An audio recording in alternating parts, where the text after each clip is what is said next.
ಓಂ ಸಾಯಿರಾಮ್. ಎಲ್ಲ ಭಕ್ತಾದಿಗಳಲ್ಲಿ ವಿನಂತಿ, ವಿಶೇಷವಾಗಿ ನಮ್ಮ ಸದ್ಭಕ್ತರು ವೈಶಿಷ್ಟ್ಯಪೂರ್ಣ ಕಾರ್ಯವನ್ನು ಮಾಡ್ತಕ್ಕಂಥವರಾಗಿದ್ದಾರೆ. ಎಂತಹ ಕಾರ್ಯ ಅಂತಂದರೆ, ಭಕ್ತರು ಒಂದು ದೇವಸ್ಥಾನಕ್ಕೆ, ಒಂದು ಸಾಯಿನಾಥರ ಮಂದಿರಕ್ಕೆ ಹೋಗಿ ಬರ್ತಕ್ಕಂತಹ ಕಾರ್ಯ ಆಗ್ತದೆ. 2 ದೇವಸ್ಥಾನ 2 ಮಂದಿರಕ್ಕೆ ಹೋಗ್ಬೋದು, 3, 4, 5, 10 ಮಂದಿರಗಳಿಗೆ ಹೋಗ್ಬೋದು. ಆದರೆ ಅವರ ಸಂಕಲ್ಪ ಎಂತಹದ್ದು ಅಂದರೆ, ಓಂ ಸಾಯಿರಾಮ್ ಅಂತಕ್ಕಂಥ ಯೂಟ್ಯೂಬ್ ಚಾನಲ್ ಮುಖೇನವಾಗಿ ಭಕ್ತರಿಗೆ ಸದ್ಯದ ಅವಧಿಯಲ್ಲಿ 108 ಮಂದಿರಗಳನ್ನು, ಅದು ಸಾಯಿಬಾಬಾರ ಮಂದಿರಗಳನ್ನು ದರ್ಶನವನ್ನು ಮಾಡಿಸ್ಬೇಕು, ಸಾಯಿಬಾಬಾರ ದರ್ಶನವನ್ನು ಮಾಡಿಸ್ಬೇಕು. ಆ ಎಲ್ಲ ಮಂದಿರಗಳಿಂದ ನಮ್ಮ ಎಲ್ಲ ಭಕ್ತರಿಗೆ ಆಶೀರ್ವಾದವನ್ನು ಮಾಡಿಸ್ಬೇಕಂತಕ್ಕಂಥ ಇಚ್ಛೆ ನಮ್ಮ ಯೂಟ್ಯೂಬ್ ಚಾನಲ್ನವ್ರದ್ದು. ಅವರು ಬಹಳಷ್ಟು ಕಷ್ಟಪಟ್ಟು ಎಲ್ಲ ಗ್ರಾಮಗಳಿಗೆ, ನಗರಗಳಿಗೆ ಸಂಚಾರವನ್ನು ಮಾಡ್ತಕ್ಕಂಥವ್ರು ಆಗ್ತಾಯಿದ್ದಾರೆ.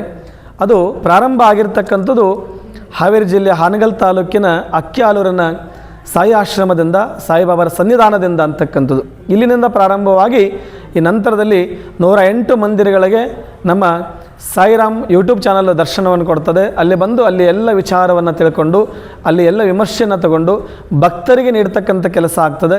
ಪ್ರತಿ ದಿನ ಆಗಲಿ, ಪ್ರತಿ ಗುರುವಾರ ಆಗಲಿ ನಿಮಗೆ ಒಂದೊಂದು ಗ್ರಾಮದ, ಒಂದೊಂದು ನಗರದ ಸಾಯಿನಾಥರ ದರ್ಶನವನ್ನು ಮಾಡ್ತಕ್ಕಂಥ ಸುವರ್ಣ ಅವಕಾಶವನ್ನು ನಮ್ಮ ಯೂಟ್ಯೂಬ್ ಚಾನಲ್ನವರು ನಿಮಗೆ ವ್ಯವಸ್ಥೆಯನ್ನು ಮಾಡಿಕೊಡ್ತಾ ಇದ್ದಾರೆ.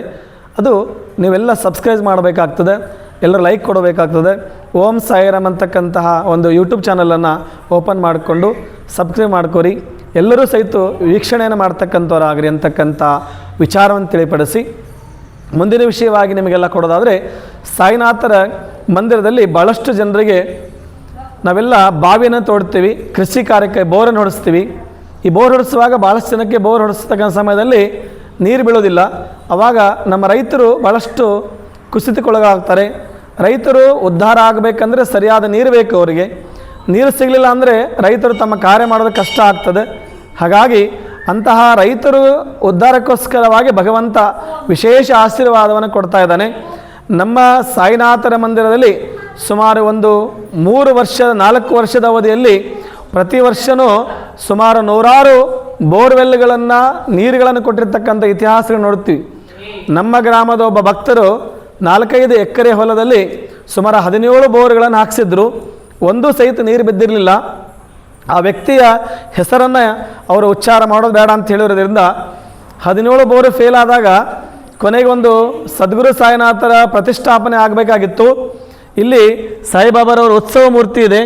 ಉತ್ಸವ ಮೂರ್ತಿ ಸುಮಾರು 1 ವರ್ಷಗಳ ಕಾಲ ಈ ಮಂದಿರದಲ್ಲಿ ಪೂಜೆಗೊಂಡಿದೆ. ಈ ಉತ್ಸವ ಮೂರ್ತಿಗೆ ಆರತಿಗಳು, ಪೂಜಾಗಳು ನಡೀತಾ ಇದ್ದವು. ಆ ಸಂದರ್ಭದಲ್ಲಿ ಆ ಭಕ್ತರು ದೇವಸ್ಥಾನಕ್ಕೆ ಬಂದರು. ಅವರಿಗೆ ನಾವೇನು ಹೇಳಿದ್ವಿ ಅಂತಂದರೆ, ಸಾಯಿಬಾಬಾರ ಪ್ರತಿಷ್ಠಾಪನೆ ಆಗ್ತಾ ಇದೆ, ಹಾಗಾಗಿ ತಮ್ಮ ಸೇವೆ ತಾವು ಸಲ್ಲಿಸಬೇಕು ಅಂತ ಕೇಳಿಕೊಂಡಾಗ ಒಂದು ಮಾತು ಹೇಳಿದರು, ಬಹಳ ವಿಶೇಷವಾಗಿರ್ತಕ್ಕಂಥ ವಿಚಾರ. ನಾವು ಸಾಯಿಬಾಬಾರ ಸಂಪೂರ್ಣ ಸೇವಕರಾಗಿದ್ದೀವಿ, ಅವರ ಸೇವೆ ಮಾಡಲಿಕ್ಕೆ ಸದಾವಕಾಲ ಇದ್ದೀವಿ. ಆದರೆ ಬಾಬಾರು ನಮಗೆ ಒಂದು ಫಲವನ್ನು ಕೊಡಬೇಕು, ಅದಕ್ಕೋಸ್ಕರ ಕಾಯ್ತಾ ಇದ್ದೀವಿ. ಅವರು ಆ ವರವನ್ನು ನಮಗೆ ಕೊಟ್ಟರು ಅಂದರೆ ಸಾಕು. ಇಲ್ಲಿ ಏನು ಸಾಯಿಬಾಬಾರ ಮೂರ್ತಿ ಇದೆ, ಈ ಮೂರ್ತಿ ಪೂರ್ಣವಾಗಿ ನಾವು ಅದನ್ನು ಕೊಡಿಸ್ತೀವಿ ಅಂತ ಅವರು ನಮಗೆ ಅಭಯವನ್ನು ಕೊಟ್ಟಿದ್ದರು. ಆ ವ್ಯಕ್ತಿಗೆ ನಾವು ಹೇಳಿದ್ವಿ, ಸಾಯಿನಾಥ ಇದ್ದಾರೆ, ನೀವು ನಂಬಿದಿರಿ, ನಿಮ್ಮ ನಂಬಿಕೆ ಮೋಸ ಆಗೋದಿಲ್ಲ. ಆಯಿತು, ಈ ಗುರುವಾರ ಬರೀ ನಿಮಗೆ ಒಂದು ಫಲವನ್ನು, ತೆಂಗಿನ ಫಲವನ್ನು, ಸಾಯಿಬಾಬಾರ ಆಶೀರ್ವಾದವನ್ನು ಮಾಡಿ ಕೊಡ್ತಕ್ಕಂತಹ ಕಾರ್ಯ. ಆ ಫಲವನ್ನು ಕೊಡ್ತೀವಿ. ಅದೇ ಫಲವನ್ನು ಬೋರ್ ಮಾಡುವಾಗ ಆ ಬೋರಿಗಿಟ್ಟು ಅದೇ ಕಾಯಿಂದನೇ ನಿಮ್ಮ ಬೋರ್ವೆಲ್ಲನ್ನು ಪ್ರಾರಂಭ ಮಾಡಿರಿ ಅಂತ ಹೇಳಿದ್ವಿ. ಆಯಿತು ಅಂಥೇಳಿ ಬಂದರು. ಮಂಗಳವಾರ ಬಂದು ನಮ್ಮನ್ನು ಕೇಳಿ ಗುರುವಾರ ಬೋರ್ ಹೊಡಿಸ್ಲಿಕ್ಕೆ ಅಂತೇಳಿ ಬಂದಾಗ ಆಶೀರ್ವಾದ ಕಾಯನ್ನು ಕೊಟ್ಟು ಕಳಿಸಿದ್ವಿ. 17 ಬೋರ್ ಫೇಲ್ ಆಗಿರ್ತಕ್ಕಂಥ ಜಾಗದಲ್ಲಿ 5 ಇಂಚು ನೀರು ಬಿದ್ದಿರ್ತಕ್ಕಂತಹ ವಿಚಾರ ಕೇಳಿ ನಮಗೂ ಬಹಳಷ್ಟು ಖುಷಿ ಆಯಿತು. ಆ ಭಕ್ತರಿಗಂತರೂ ಇಲ್ಲ ಸಲ್ಲದ ಖುಷಿ ಅವತ್ತು. ಅದೇ ನೀರಲ್ಲಿ ಮೈ ತೊಳ್ಕೊಳ್ತಕ್ಕಂಥ ರೀತಿಯೊಳಗೆ ಖುಷಿ ಪಟ್ಟಿರ್ತಕ್ಕಂಥ ಭಕ್ತರು ಅಂದರೆ ಅವತ್ತಿನ ಖುಷಿ ನಮಗೂ ಭಾಳ ಆನಂದವನ್ನು ತಂತು ಅಂತಕ್ಕಂಥ ವಿಚಾರ. ನಂತರದಲ್ಲಿ ಅದೇ ದಿನ ಸಂಜೆ ನಮ್ಮನ್ನು ಕರೆಸಿ ಸಾಯಿಬಾಬಾರ ಮೂರ್ತಿಯನ್ನು ತರಲಿಕ್ಕೆ ಏನೆಲ್ಲ ಅವಶ್ಯಕತೆ ಇರತಕ್ಕಂತಹ ಆರ್ಥಿಕ ಅವಶ್ಯಕತೆ ಇತ್ತು, ಅದನ್ನು ಪೂರ್ಣ ಪ್ರಮಾಣದಲ್ಲಿ ಸುಮಾರು ಲಕ್ಷಾಂತರ ರೂಪಾಯಿ ಹಣವನ್ನು ಅದೇ ದಿನ ಅವರು ನಮಗೆ ನೀಡಿ ಮರುದಿನವೇ ಮೂರ್ತಿ ತರಲಿಕ್ಕೆ ರಾಜಸ್ಥಾನಕ್ಕೆ ಪ್ರಯಾಣವನ್ನು ನಾವು ಬೆಳೆಸಿರ್ತಕ್ಕಂಥದ್ದು ಸಾಯಿಬಾಬಾರ ಪವಾಡಕ್ಕೆ ಇದೊಂದು ಸಾಕ್ಷಿ. ಅಷ್ಟಕ್ಕೆ ಮುಗಿಲಿಲ್ಲ ಗುರುಗಳೇ, 5 ಎಕರೆ ನಮ್ಮದು ಭೂಮಿ ಇರೋದು, 4-5 ಎಕರೆ ಭೂಮಿಗೆ ಒಂದು ಬೋರ್ ಸಾಲೋದಿಲ್ಲ, ಇನ್ನೂ ಒಂದು ಬೋರ್ ಬಿಡಿಸ್ಬೇಕು, ಮತ್ತು ಅತಿ ಆಸೆ ಅಂತ ಅಲ್ಲ ನನಗೆ, ಬಾಬಾರ ನೀರು ಕೊಟ್ಟಿದ್ದಾರೆ, ಇನ್ನೂ ಒಂದು ಬೋರ್ ಬಿಡಲಿಕ್ಕೆ ನೀವು ಅಪ್ಪಣೆ ಕೊಟ್ಟರೆ ಸಾಯಿಬಾಬರೇ ನಿಮ್ಮ ಬಾಯಲ್ಲಿ ಹೇಳಿಸ್ಕೋತಾರಂತ ನಾವು ತಿಳ್ಕೊಂಡಿದ್ದೀವಿ, ನೀವು ಅಪ್ಪಣೆ ಕೊಟ್ಟರೆ ಅಂದರೆ ಇನ್ನೊಂದು ಬೋರ್ ಬಿಡಿಸ್ತೀವಿ ಅಂದರು. ಅವರು ಬೋರಿನ ಗಾಡಿ ಸಂಜೆವರೆಗೂ ಹೊಲದಲ್ಲಿ ನಿಲ್ಲಿಸಿದ್ರು. ಆವಾಗ ಮನೆಗೆ ಕರೆದಾಗ ನನಗೆ ಸಂಜೆ 7:30, ಸಂಜೆ ಆರತಿ ಮುಗಿಸ್ಕೊಂಡು ಹೋಗಿದ್ದೆ. 7:30ಗೆ ಅವ್ರಿಗೆ ಹೇಳಿದೆ, ಆಯಿತು ಇವತ್ತು ಇನ್ನೊಂದು ಬೋರ್ ಮುಗಿಸ್ರಿ, ಇವತ್ತು ಸಂಪೂರ್ಣ ಅನುಗ್ರಹ ಇದೆ ಬಾಬಾರ್ದು ನಿಮಗೆ, ನೀವೇನು ಮಾಡಿದ್ರು ಇವತ್ತು ನಿಮಗೆ ಜಯ ಸಿಗ್ತದೆ ಅಂದಾಗ ಅದು 4ರಿಂದ 5 ಇಂಚು ನೀರು ಬಿದ್ದಿದೆ. ಇವತ್ತು 4.5 ಎಕರೆ ಪೂರ್ತಿಯಾಗಿ ಅಡಿಕೆ ತೋಟವನ್ನು ಮಾಡಿದ್ದಾರೆ. ಅದು ಸಾಯಿನಾಥನಿರತಕ್ಕಂಥವರ, ಇದು ಕೇವಲ ನಮ್ಮ ಅಕ್ಕಿಯಲೂರು ಗ್ರಾಮದ ಒಬ್ಬ ಭಕ್ತರದು. ಆದರೆ ಇಲ್ಲಿ ಕೋಟಿಪುರ, ಸೊರಬ ತಾಲೂಕಿನ ಆನವಟ್ಟಿ ಹತ್ತಿರ ಇರತಕ್ಕಂಥ ಕೋಟಿಪುರ ಅಂತಕ್ಕಂತಹ ಊರಲ್ಲಿ ಚಂದ್ರಣ್ಣ ಅಂತ ಒಬ್ಬ ಭಕ್ತರಿದ್ದಾರೆ. ಆ ನೀರ್ಲಿಗಿ ಅಂತಕ್ಕಂಥ ಗ್ರಾಮ, ಆ ಗ್ರಾಮದಲ್ಲಿ ಸುಮಾರು 4-5 ಬೋರ್ಗಳು ಫೇಲ್ ಆಗಿದ್ದವು. ಆ ಭಕ್ತರು ಅಕ್ಕಿಯಲೂರೊಳಗೆ ಕಾಯಿ ಕೊಡ್ತಾರಂತೆ, ಆ ಕಾಯಿ ತೊಗೊಂಡೋಗಿ ಬೋರ್ ಹೊಡಿಸಿದ್ರೆ ಬೋರ್ ಫೇಲ್ ಆಗೋದಿಲ್ಲ ಅಂಥೇಳಿ ಕೇಳ್ಕೊಂಡಾಗ ಅವರು ಅಲ್ಲಿ ಭಕ್ತರು ಜನಕ್ಕೆ ಮಾತಾಡಿದಾಗ, ನಿನಗೆ ಇಷ್ಟು ಬೋರ್ ಫೇಲ್ ಆಗಿದ್ದಾವೆ, ಸಾಯಿಬಾಬಾ ನೀರು ಕೊಡ್ತಾರ ಅಂಥೇಳಿ ಅಪಹಾಸ್ಯವನ್ನು ಮಾಡಿದ್ರು ಅಂತೇಳಿ. ಆಯಿತು, ನಾವ್ಯಾರಿಲ್ಲ, ಕೊಡೋರು ಅವರು, ಇಸ್ಕೊಳ್ಳೋರು ನೀವು, ಬರ್ರಿ ಅಂಥೇಳಿ ಕರೆಸಿ ಆ ಸಾಯಿಬಾಬರ ಆಶೀರ್ವಾದ ಕಾಯಿ ಕೊಟ್ಟು ಕಳಿಸಿದ್ವಿ. ಏನು 4-5 ಬೋರ್ ಫೇಲ್ ಆಗಿದ್ವಲ್ಲ, ಅದೇ ಜಾಗದೊಳಗೆ ಸುಮಾರು 2 ಬೋರು ಒಳ್ಳೆಯ ನೀರನ್ನು ಕೊಟ್ಟಿರ್ತಕ್ಕಂಥದ್ದು. ಆ ಗ್ರಾಮದಲ್ಲಿ ಯಾರು ಅವರಿಗೆ ಆಡ್ಕೊಂಡಿದ್ರಲ್ಲ ಅವರಿಗೆ ಭಗವಂತನೇ ಉತ್ತರವನ್ನು ಕೊಟ್ಟಿದ್ದಾನೆ ಅನ್ನೋ ರೀತಿ ಒಳಗೆ ಹೀಗೆ ಸುಮಾರು ಪ್ರತಿ ವಾರ ನಮ್ಮಲ್ಲಿ ಪ್ರಸಾದ ಸೇವೆ ಹಾಕಿತ್ತಂದರೆ ಅಲ್ಲಿ ಒಬ್ಬರಾದರೂ ನೀರು ಹೊಡಿಸಿ ಬೋರ್ ಬಿಡಿಸಿರ್ತಕ್ಕಂಥ ಭಕ್ತರು ಸೇವೆ ಮಾಡಿರ್ತಾರೆ. ಹಾಗೆ ಅಕ್ಕಿಯನ್ನು ದಾನವನ್ನು ಮಾಡಿ ಭಕ್ತರ ಪ್ರಸಾದವನ್ನು ಮಾಡ್ತಕ್ಕಂಥ ಕೆಲಸವನ್ನು ಮಾಡ್ತಾರೆ. ಇದು ಸಾಯಿಬಾಬಾರ ಪವಾಡಗಳಲ್ಲಿ ನಡೀತಕ್ಕಂಥವು. ಈಗ ಪ್ರತಿ ವರ್ಷವೂ 100 ಬೋರ್ಗಳು ಸಕ್ಸಸ್ ಆಗಿರ್ತಕ್ಕಂಥದ್ದು. ಯಾವುದೇ ಬೋರ್ ಸಹಿತ ಅದು ವಿಶೇಷ ಪರೀಕ್ಷೆ ಏನಂತಂದರೆ ಎಲ್ಲಿ ನೀರು ಬೀಳೋದಿಲ್ಲ ಅಲ್ಲೇ ನೀರು ಕೊಡ್ತಕ್ಕಂಥವ್ರು. ಇದಕ್ಕೊಂದು ಸಣ್ಣ ಉದಾಹರಣೆ ನೋಡೋದಾದರೆ ಸಾಯಿಬಾಬಾರ ಪವಾಡದಲ್ಲಿ ಬರ್ತದೆ. ದಟ್ಟಾರಣ್ಯದಲ್ಲಿ ಕೂತಿರ್ತಾರೆ, ಅಲ್ಲಿ ಒಬ್ಬ ವ್ಯಾಪಾರಿ ಅಲ್ಲಿ ಅಡವಿಯಲ್ಲಿ ಅಡ್ಡಾಡ್ತಕ್ಕಂಥವನಿಗೆ ನೀರಡಿಕೆ ಆಗಿರ್ತದೆ, ಭಾಳಷ್ಟು ನಿತ್ರಾಣ ಆಗಿರ್ತಾನೆ. ಅವನು ಬಂದು ಬಾಬಾರನ್ನು ಕೇಳ್ತಾನೆ. ಬಾಬಾರೊಂದು ಗಿಡದ ಕೆಳಗೆ ಕೂತಿರ್ತಾರೆ. ಸುಮ್ಮನೆ ಕೂತಾಗ, ಬಾಬಾ ನನಗೆ ಕುಡಿಲಿಕ್ಕೆ ನೀರು ಬೇಕಾಗಿದೆ, ಭಾಳ ದಾಹ ಆಗಿದೆ, ನೀರಿಲ್ಲ ಅಂದರೆ ನಾನು ಸತ್ತೋಗ್ಬಿಡ್ತೀನಿ, ನನಗೆ ನೀರು ಕೊಡು ಬಾಬಾ ಅಂತ ಕೇಳಿದಾಗ ಅವ್ರ ಕಡೆಯಲ್ಲಿ ಯಾವುದೇ ತಂಬಿಗೆ ಕೊಡಗಳಿರೋದಿಲ್ಲ, ಯಾವುದೇ ನೀರಿನ ಸಂಗ್ರಹಣೆ ಇರೋದಿಲ್ಲ. ಏನು ಮಾಡ್ತಾರೆ ಅಂದರೆ ಕೈಯಲ್ಲಿ ಒಂದು ಬೆತ್ತ ಇರ್ತದೆ, ಆ ಬೆತ್ತವನ್ನು ನೆಲಕ್ಕೆ ಹೊಡಿತಾರೆ. ನೆಲಕ್ಕೆ ಹೊಡೆದ ತಕ್ಷಣ ಅಲ್ಲಿನ ನಳ ಬಂದ ರೀತಿ ಒಳಗೆ ನೀರು ಉದ್ಭವ ಆಗ್ತದೆ. ಅದೇ ನೀರನ್ನು ಆ ಭಕ್ತರು ಕುಡಿತಾರೆ. ಅಲ್ಲಿ ಬಂದಿರ್ತಕ್ಕಂಥ ಎಲ್ಲರೂ ಅದನ್ನು ನೋಡಿ ಅವರು ಸಾಷ್ಟಾಂಗ ನಮಸ್ಕಾರವನ್ನು ಮಾಡಿ, ನೀನು ಸಾಮಾನ್ಯನಲ್ಲ, ನೀನು ಭಗವಂತನಿದಿ, ಈ ಒಂದು ಬಂಜರು ಭೂಮಿ ಒಳಗಡೆ ಈ ದಟ್ಟಾರಣ್ಯದಲ್ಲಿ ಯಾವುದೇ ಬಾವಿಯನ್ನು ತೆಗೆಯದೆ ಕೇವಲ ನಿನ್ನ ಬೆತ್ತದ ಶಕ್ತಿಯಿಂದ ನೀರನ್ನು ತಂದು ಕೊಟ್ಟಿದೆಯಾ ಅಂದರೆ ನೀನು ಸಾಮಾನ್ಯನಲ್ಲ, ಅಸಾಮಾನ್ಯ ಅಂತಕ್ಕಂತಹ ವ್ಯವಸ್ಥೆಯನ್ನು ನಾವು ನೋಡಲಿಕ್ಕೆ ಸಾಧ್ಯ. ಹಾಗೆ ಆ ಭಕ್ತರ ಭಕ್ತಿಗೆ ಶಕ್ತಿಯಾಗಿರ್ತಕ್ಕಂಥವರು ಆ ಸದ್ಗುರು ಸಾಯಿನಾಥರು ವಿಶೇಷವಾಗಿರ್ತಕ್ಕಂತಹ ಆ ಒಂದು ಕೆಲಸವನ್ನು ಸದ್ಗುರು ಸಾಯಿನಾಥರು ನೀರನ್ನು ಕೊಡ್ತಕ್ಕಂಥವ್ರು. ರೈತರ ಉದ್ಧಾರಕ್ಕೋಸ್ಕರವಾಗಿ ಬೋರ್ವೆಲ್ಗಳಿಗೆ ನೀರನ್ನು ಕೊಡ್ತಕ್ಕಂತಹ ಕೆಲಸವನ್ನು ಮಾಡ್ತಾರೆ. ಹಾಗಾಗಿ ಯಾರಾದರೂ ಬೋರ್ ಬಿಡಿಸ್ತೇವೆ ಅಂತಂದರೆ, ಯಾರಿಗಾದರೂ ನೀರು ಬಿದ್ದಿಲ್ಲ ಅಂತಂದರೆ ಸಾಯಿನಾಥರ ಮಂದಿರಕ್ಕೆ ಬರೀ. ಅಕ್ಕಿಯಾಲೂರಿಗೆ ಬಂದರೆ ಪ್ರತಿ ಗುರುವಾರ ಅಥವಾ ಪ್ರತಿ ದಿವಸ ಬೆಳಗ್ಗೆಯ ಪೂಜೆಯ ಸಮಯದಲ್ಲಿ ಬಂದರೆ ನಿಮಗೆ ಎಲ್ಲ ರೀತಿಯಿಂದ ಆ ಪೂಜೆಯ ಸಮಯದಲ್ಲಿ ಆ ಭಕ್ತರ ಒಂದು ನಿಮಿಷ ಕೂತಾರೆ ಹೇಳ ಅಂತಾರಲ್ಲ, ಒಂದು ನಿಮಿಷ ಕೂರಿ, ಒಂದು ನಿಮಿಷ ಭಕ್ತರ ಆ ಸಂದರ್ಭದಲ್ಲಿ ಬಂದರೆ ಅಂದರೆ ನಿಮಗೆ ವಿಶೇಷವಾಗಿ ಪೂಜೆಯ ಸಮಯದಲ್ಲಿ ಕಾಯಿಯನ್ನು ಕೊಡಲಾಗ್ತದೆ. ಆ ಕಾಯಿ ತಗೊಂಡೋಗಿ ನೀವು ಬೋರ್ ಹಾಕ್ಸ್ರಿ. ಯಾವುದೇ ರೀತಿಯ ಸಮಸ್ಯೆ ಇರ್ತಕ್ಕಂಥ ಜಾಗದಲ್ಲಿ ನಿಮಗೆ ನೀರು ಬೀಳಲಿಕ್ಕೆ ಸಾಧ್ಯ ಇದೆ ಅಂತ ವಿಶೇಷವಾಗಿರ್ತಕ್ಕಂಥ ಶಕ್ತಿಯನ್ನು ಸದ್ಗುರು ಸಾಯಿನಾಥ ನೀಡ್ತಕ್ಕಂಥವ್ರು ಆಗ್ತಾರೆ.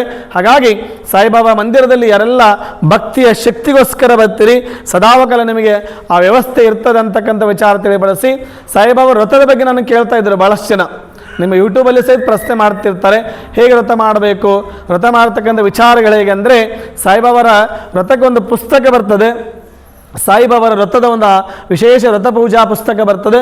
ಈ ಪುಸ್ತಕ ನಿಮ್ಮ ಅಂಗಡಿಯಲ್ಲಿ ಸಿಗ್ತದೆ, ಆದರೆ ಅಂಗಡಿಯಲ್ಲಿ ಯಾರು ತಗೊಳ್ಳೋದು ಬೇಡ. ನನ್ನ ಪ್ರಕಾರ ನೀವು ಪ್ರತಿ ಗುರುವಾರ ಅಥವಾ ಗುರುವಾರದ ಯಾವುದೇ ಸಮಯದಲ್ಲಿ ಸಾಯಿಬಾಬಾರ ದೇವಸ್ಥಾನಗಳ ಎಲ್ಲೇ ಇರಲಿ, ಅದು ಅಕ್ಕಿಯಾಲೂರಿಗೆ ಬರಬೇಕಂತಲ್ಲ ಅಥವಾ ಯಾವುದೇ ಊರಿಗೆ ಹೋಗ್ಬೇಕಂತಿಲ್ಲ, ಅಲ್ಲಿ ಹೋದ್ರೆ ಅಂದರೆ ಅಲ್ಲಿ ಉಡಿ ತುಂಬತಕ್ಕಂತಹ ವ್ಯವಸ್ಥೆ ಇದೆ. ಉಡಿ ತುಂಬ್ತಾರೆ.